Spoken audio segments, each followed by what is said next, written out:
안녕하세요, 여러분. 우리 지난 시간에는 온통 비행기라는 시를 보고서 그것에 대한 나의 경험 한번 생각해 보았습니다. 오늘도 우리 즐겁게 국어 수업을 해봤으면 좋겠어요. 교과서는 282쪽입니다. 선생님이 시를 하나 가지고 왔어요. 제목은 강아지 풀인데요. 선생님이 한번 읽어볼게요. 강아지 풀, 김철순. 살살거리며 멍멍거리며 컹컹거리며 꼬리 흔들며 풀밭에서만 풀밭에서만. 자, 여러분은 강아지 풀이라는 이름에 대해서 생각해 본 적이 있나요? 아마 이 시인은 강아지 풀에서 강아지를 생각하면서 이렇게 표현을 적은 것 같은데요. 실제로 강아지 풀이 멍멍거리거나 컹컹거리는 것은 아니지만 그래도 그런 느낌을 받았다. 이런 것들을 이렇게 뭔가 반복되는 시 구절로 표현을 적은 것 같습니다. 그래서 이렇게 시라는 것은 여러 가지 방법으로 표현을 할 수가 있는데요. 오늘은 그 중에서도 또 재미난 형식의 표현된 시를 한번 살펴보려고 해요. 그래서 오늘은 시를 읽고 나의 느낌을 표현해 보도록 하겠습니다.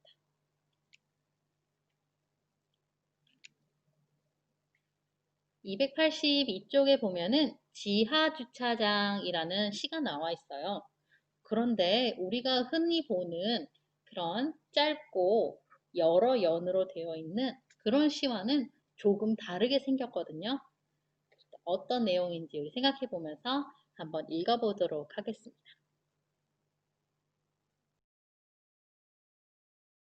지하 주차장 김현욱. 지하 주차장으로 차 가지러 내려간 아빠. 한참 만에 차 몰고 나와 한다는 말이 내려가고 내려가고 또 내려갔는데 글쎄 계속 지하로 계단이 있는 거야. 그러다 아이쿠 발을 헛디뎠는데 아 이상한 나라의 앨리스처럼 깊은 동굴 속으로 끝없이 떨어지지 않겠니? 정신을 차려보니까 호빗이 사는 마을이었어. 호박처럼 생긴 집들이 미로처럼 뒤엉켜 있는데 갑자기 흰머리 간달프가 나타나 말하더구나. 이 새 자동차가 내 자동차냐? 내가 말했지. 아닙니다. 제 자동차는 10년 다 된 고물 자동차입니다. 오호, 정직한 사람이구나. 이 새 자동차를.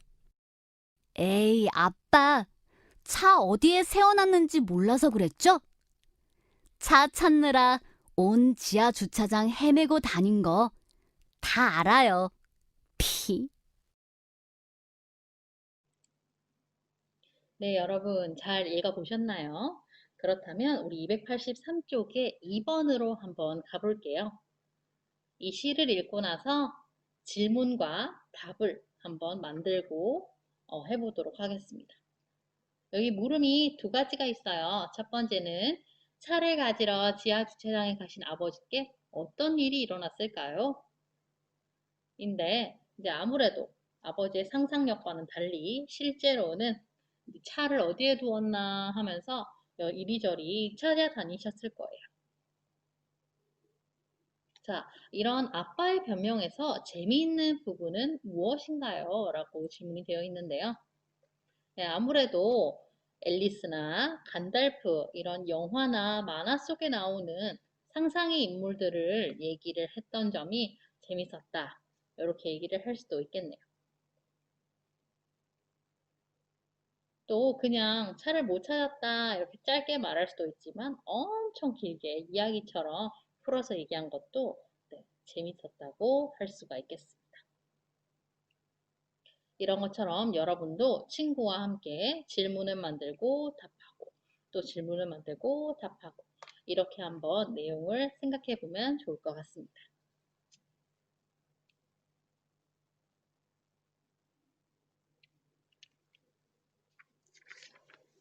한 장 넘겨서 284쪽으로 가볼게요.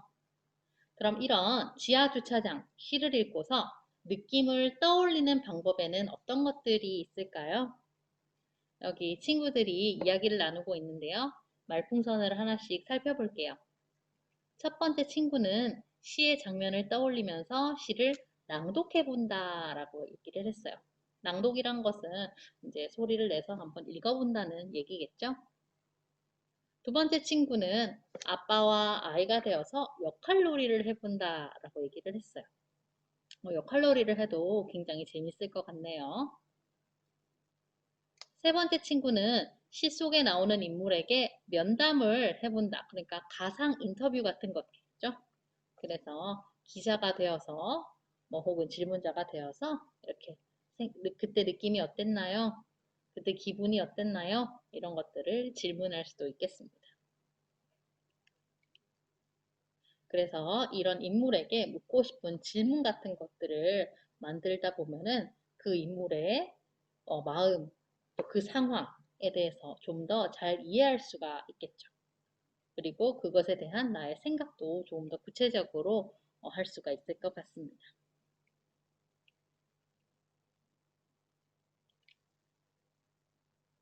또 비슷한 경험, 우리 온통 비행기에서 봤듯이 경험을 떠올려 본다면 그때가 어떤 상황인지 더 잘 이해가 될 수도 있을 것 같습니다.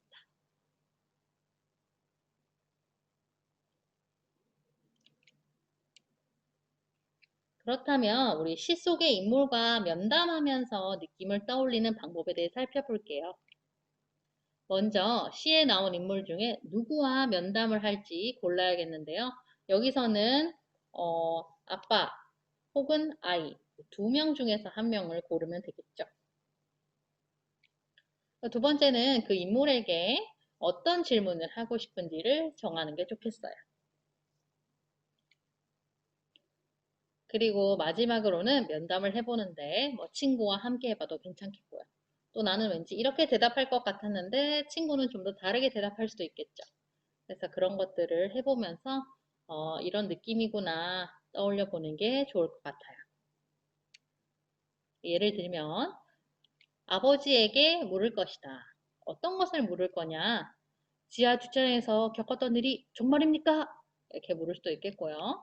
또 어제 무슨 일이 있었기에 주차한 곳을 찾지를 못하는 겁니까? 이렇게 질문할 수도 있겠고요. 또 여러분의 기발한 여러 가지 질문으로 이제 시 속의 인물과 한번 면담을 해보면 재밌을 것 같아요.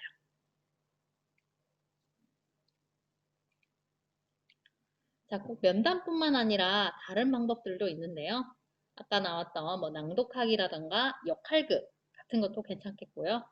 아니면은 아까 아버지의 그 내용이 엄청 길었죠. 그거를 가지고 뭐 노래를 만든다던가 아니면 이거를 시지만 이야기로 바꿔서 동화처럼 쓴다던가 그런 식으로 할 수도 있겠고요. 아니면 이 시 속의 장면을 만화나 그림으로 표현하는 것도 재미있을 것 같아요. 여러분이 원하는 방법으로 선택을 해서 그 느낌을 한번 표현을 해보면 좋을 것 같습니다.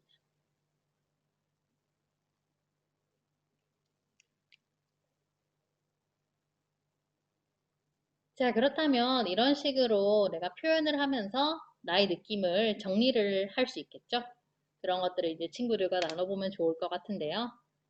여기 첫 번째 친구는 아빠가 아이에게 실수를 들키고 싶지 않다 보니까 이렇게 재미나게 말한 것 같아 라고 얘기를 했고요. 두 번째 친구는 노랫말을 지어보니까 아빠께서 빨리 나오시기를 기다리는 아이의 마음이 느껴졌어 라고 얘기를 했어요. 그리고 비슷한 경험이 있어서 공감할 수 있었다 라고도 얘기를 하네요. 네, 그래서 마지막 친구는요. 시 속의 경험과 비슷하게 역할극을 해봤더니 이제 마음을 더 잘 이해할 수 있었다 이렇게 얘기를 했습니다.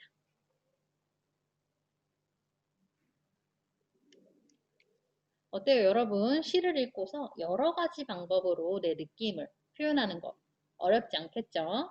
좋습니다. 그러면 우리 다음 시간에 다시 만나도록 할게요. 안녕.